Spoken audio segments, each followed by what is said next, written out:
Тіньовий флот РФ – не тільки спосіб їх злочинного заробітку і фінансування війни.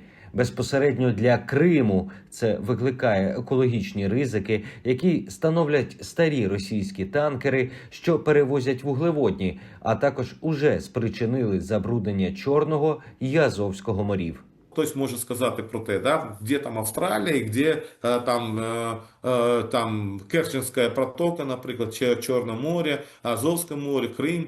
І тут дуже важливо.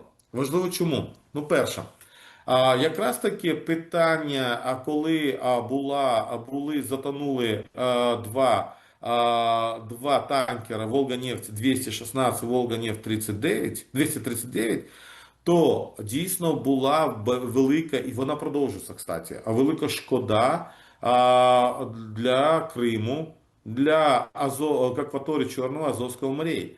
І там дійсно були великі проблеми із флорою, із фауною, а мазут збирали, якщо ми тільки говоримо про Крим, практично по всьому узбережжю Криму, і на північному, і на західному, і на південному.